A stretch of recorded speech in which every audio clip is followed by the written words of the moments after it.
program. Quick story about Christian family values in my family. I come from a family that's a strong Catholic family, and we were embroiled in one of those church scandals with the pedophilia priests. Right. So multiple family members within the family, victims, as well as many in the community. I'm sorry to hear that.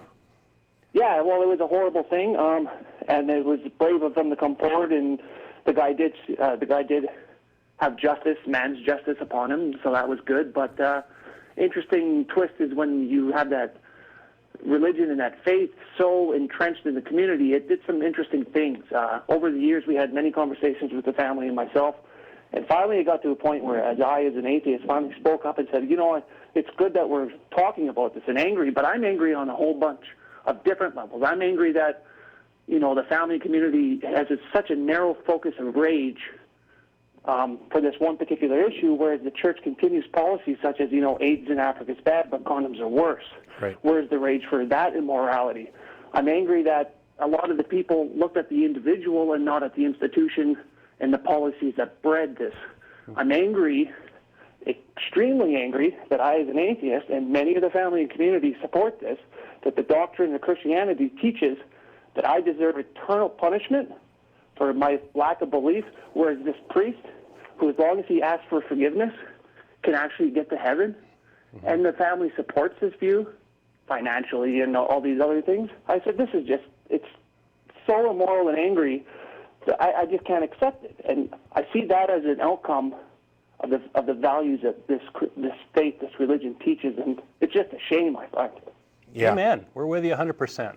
That's I feel the same anger you do.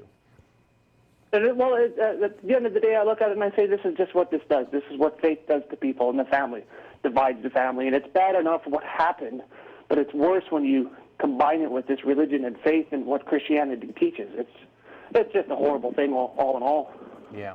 Yeah, the grand irony is that religions often pretend. First of all, as I mentioned last week, they essentially give you a disease so that they can offer the antidote. Whether it's you're going to die someday, and we've got the cure for that, or many other things. But the other thing that it does is that it explicitly corrupts people's moral sensibilities. Absolutely. In every aspect, and it makes. It's such cluttered confusion. The note from when you originally called is that people in the situation that you were describing, why is it that they blame the priest instead of blaming the organization that protects and encourages these as a matter of this is their standard operating procedure. It's modus operandi. Yeah. And the thing I always thought about is, you name me one other institution on this planet that, if the same scandal erupted in, it would not have been crumbled, demolished. Yeah, the Catholic Church is a criminal organization. Absolutely. The Catholic Church is a criminal organization that needs to be prosecuted nonstop every time we get to one of these things. Yeah, and it's actually starting to happen. I remember you saying, you're born ill and commanded to be well, and that's what it teaches. Thanks, but no thanks. All right. Well, thanks a lot, Jason. I appreciate the call. Very good. Okay. Keep on the good work, guys. Thanks. Oh. Oops. One last comment in there.